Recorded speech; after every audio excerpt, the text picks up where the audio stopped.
What's up, everyone?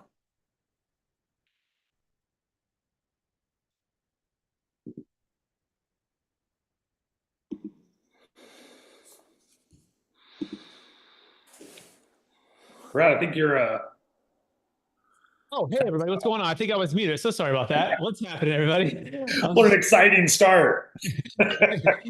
What's happening? Welcome, everybody. Thank you so much for joining the Built to Billions watch party. In fact, we should be live on Facebook, and if you want to check that out, go to your Facebook, go to YouTube channel, and we are streaming from Restream. Kind of a cool thing here. And first of all, I just want to send a big thank you to all of the amazing team members that helped make this possible. In the background, we've got Jose, we've got Pink, we've got Gina, we've got Camille, all working tirelessly in the last few weeks to help to build this. This has been a journey really since the beginning of the Capital Gains Tax Solutions podcast, which if you're listening to this, you might mostly know us from that. In fact, we launched that about 3.5 or so years ago. We've done maybe 250 or so episodes.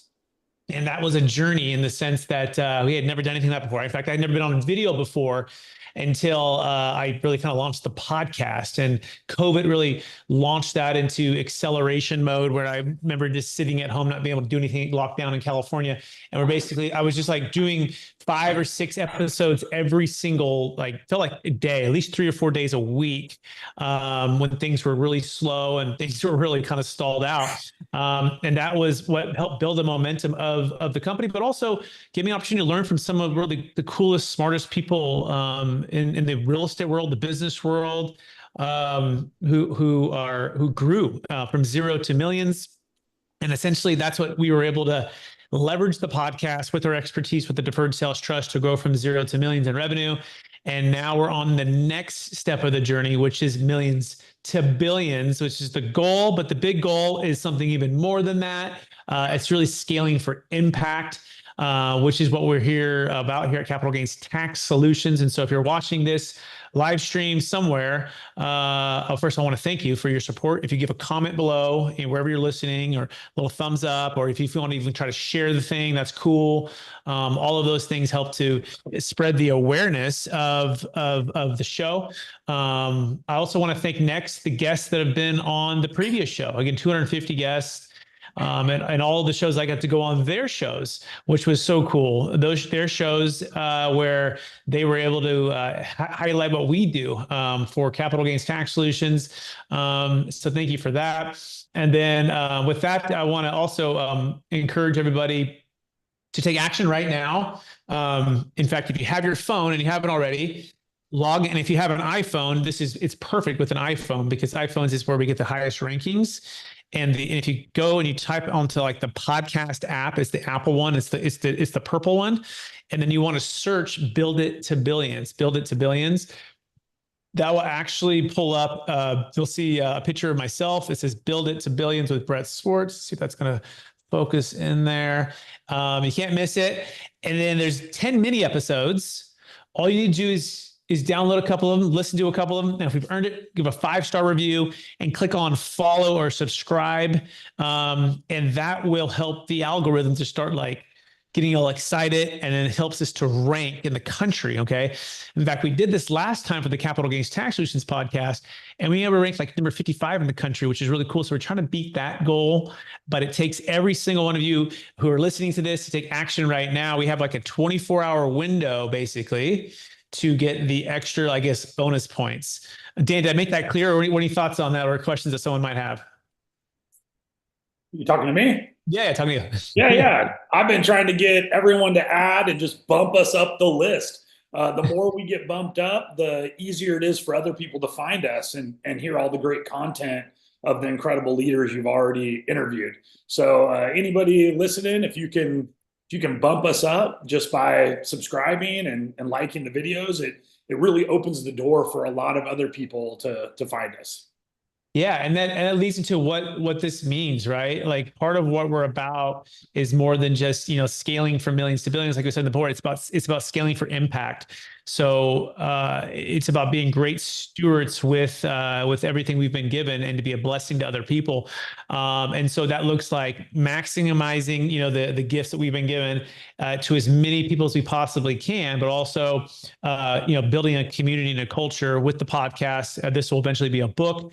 This is a YouTube channel too, by the way. And all of that together helps to create the momentum for what we call helping the MVPs. And Dan, for people who don't know who the MVPs are, could you explain a little bit of that core value that we have at Capital Gains Tax Solutions, and then what it means for people that are potentially listening to the podcast and can support us?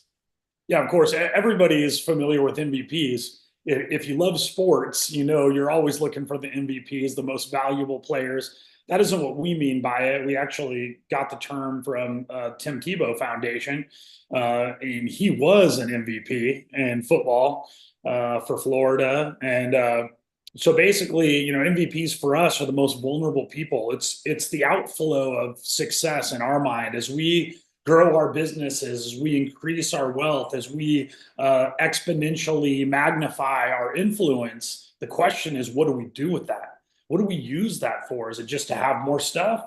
Or is it to use that to make an impact on the people that need it the most? And so the most vulnerable people, we think every single person has certain passions that are hidden in their character from God, and finding out what that is for each person, and then investing your time, your talents, your money, your wisdom into those things is going to bring purpose. And purpose is the most important part of life. It's what fulfills us. It's what lights the fire within us. It's what gives us passion. And so pursuing the most vulnerable people in your sphere is going to bring you purpose and joy and enthusiasm for the things ahead. Absolutely. And I think it was Billy Graham, or it was another amazing evangelist who said the next great movement of God is going to be in the marketplace, right? It's not going to be just the church. It's really going to be the church going out into the marketplace. And that's part of what we're doing here with Actions, with helping the most vulnerable people to be able to scale from millions to billions, and help one another to do that, so that we can make a huge impact for those that are forgotten, those who are lost, those who have been stolen, those who have been abandoned, right? Those who don't have clean water, those that don't have the basic needs like affordable or attainable workforce housing. I mean, there's so many crises facing America, but it's also an amazing opportunity to use the gifts and talents and the resources that we have as Americans, as entrepreneurs, as business people, as people who have a care and a heart for helping the most vulnerable people. When we come together, we share information, we share ideas, we encourage one another, and ultimately commerce and create more with income revenues that can be able to give more. In fact, one of the most exciting, amazing people that were on the show, his name is David Green, and he gives 50% of all of his net profits from his company away every single year. This is a multi-billion-dollar company and net revenue every single year.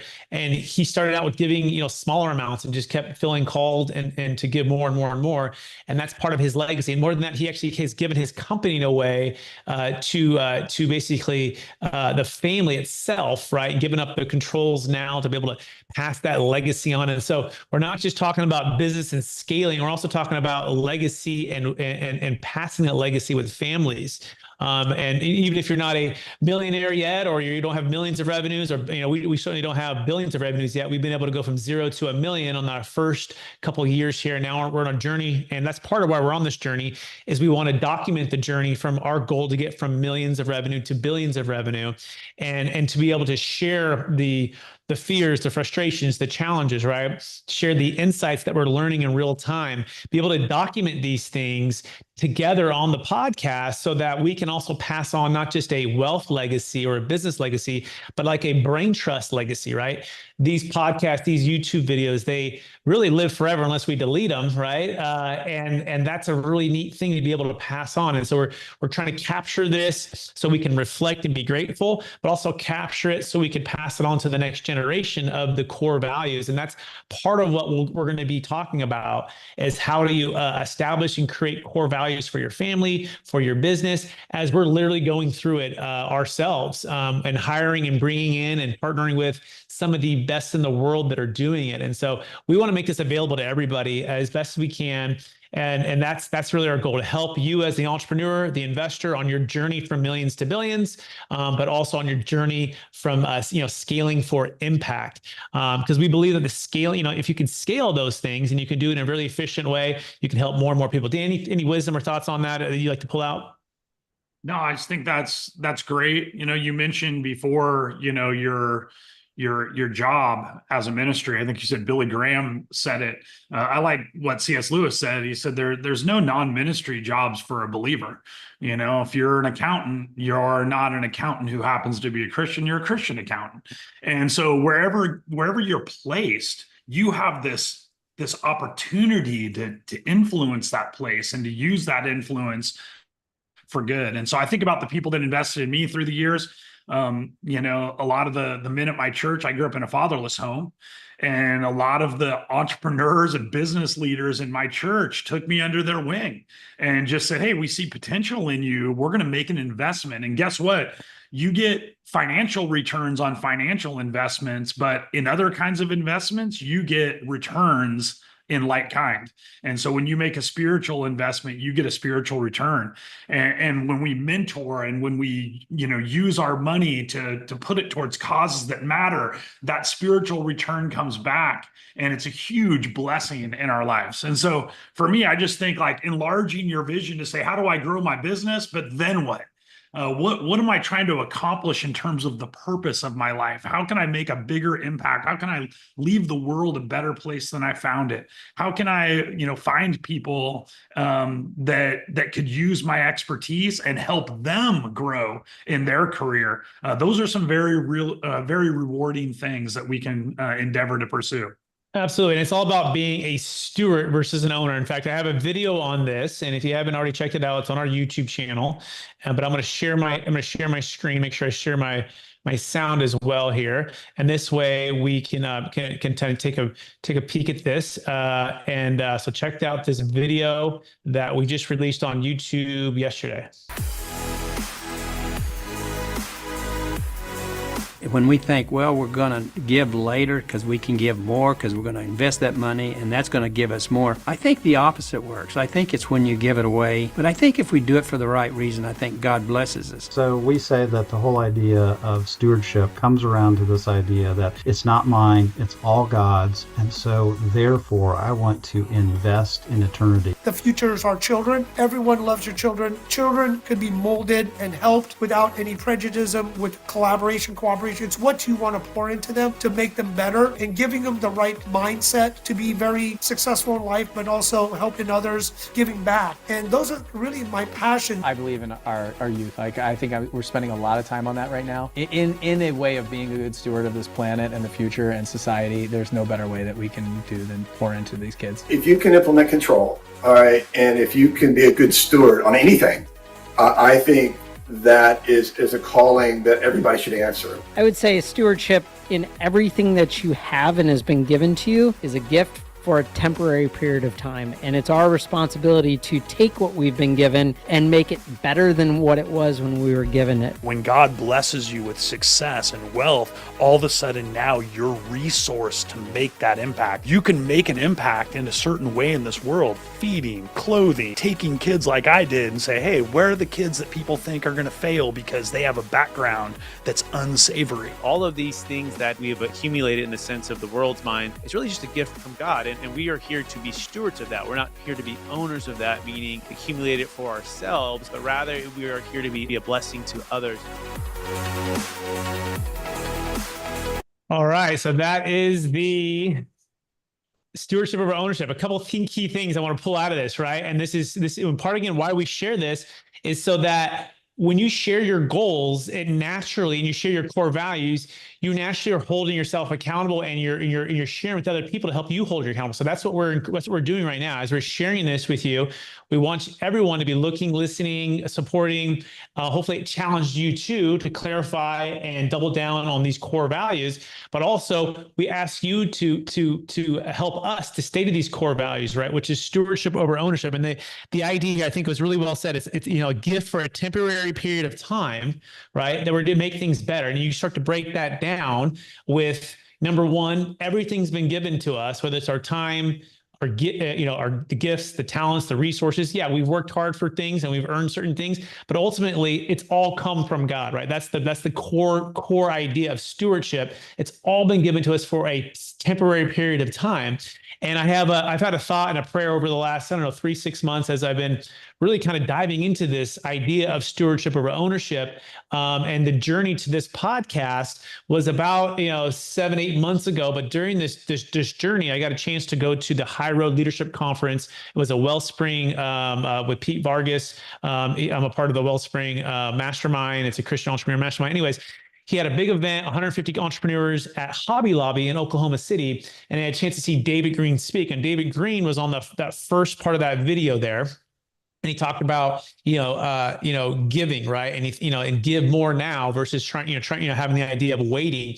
And he defined this stewardship over ownership and how it freed him to just make the decision to obey the Lord versus getting caught in all of the things in between, which can oftentimes lead us to compromise our values. One of the most amazing stories, if you listen to the podcast, he talks about, we call it the Shadrach, Meshach, and Abednego moment, where he literally had everything on the line as it pertains to his company, right? Billions and billions and billions of dollar company. And he had everything on the line with the healthcare plan that was passed to the law that was going to force about $1.2 million fine per day, which would have sunk the company in a period of time. And he had to put everything on the line and fight it and pray and all this, fast forward, the law was changed and he was able to get a lot of freedom for those that aren't going to be forced to have to provide certain health care to people in a way that could go against their core values of life. And so that whole story right there, I literally watched him to do it. And it's not just saying it out loud, it's practicing it, right? And so our goal, the podcast, is if we could just bring on a billionaire, bring on someone who's been a great steward with their wealth, bring on someone who's an ultra successful entrepreneur or millionaire, and just have that as an inspiration. I got to sit and watch David say that. And that basically, I walked up to David and it was pretty intimidating because it's like, he's the billionaire and everyone's trying to ask the billionaire for all the things, right? I prayed about it the night before. It was like a 2.5-day event. And I'm like, Lord, I think he would be a great person to kick off the podcast.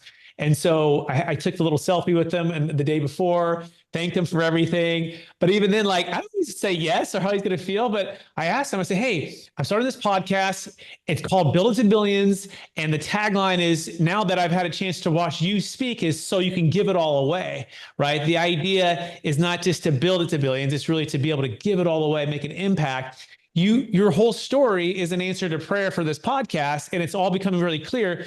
I know maybe it's not too much to ask, but would you come on for 30 to 45 minutes on my show? And he said, I'd be glad to. And it was such a blessing. And I had a chance to interview him. So that 45-minute episode, he gave me 45 minutes of his time. And again, the reason I say all that is, A, don't ever be too afraid to ask. B, make sure you pray before you make the big ask. Okay. 3, our goal is to bring on such amazing guests that you get a chance to see that insight and that heart for that stewardship and how they're practicing it right now, not just saying it out loud, not just have it writing on the wall, but they're literally practicing it. And by the way, I think you should get David Green's book. I think it's called Giving It All Away, right? And let me look it up for sure, but you can listen to it on Audible. And that's an amazing book. So I want to pass it back to Dan. I'm talking a lot, but Dan, any thoughts, feedback, or insights there? I actually was watching that video, Brett, and I just thought, man, how lucky is Brett that he's sitting there in the room with these incredible leaders, getting all of these nuggets of truth. Maybe you can, think through this kind of top. You release like 10 different interviews. What are some of the main, real treasure things that you pulled out of those meetings? Yeah. So I'll finish with David Green and then I'll move to the next ones, right? So number 1, David Green, his book is called Giving It All Away. And then it says, and Getting It All Back Again. It's David Green and Bill High. Okay. And Bill High is an attorney with David Green who helps families clarify their mission, their vision, their values, and pass on the wealth legacy in a way that basically is back to giving it away, right? Versus just passing it to kids and having them have millions or billions of dollars. So basically this, which I'll start with Bill High. So what's really interesting is is Bill is like the technical part of this. Like David Green's like superpower was retail, was merchandise. Like he was given that gift. He started at $600 and he went to a multi-billion-dollar company.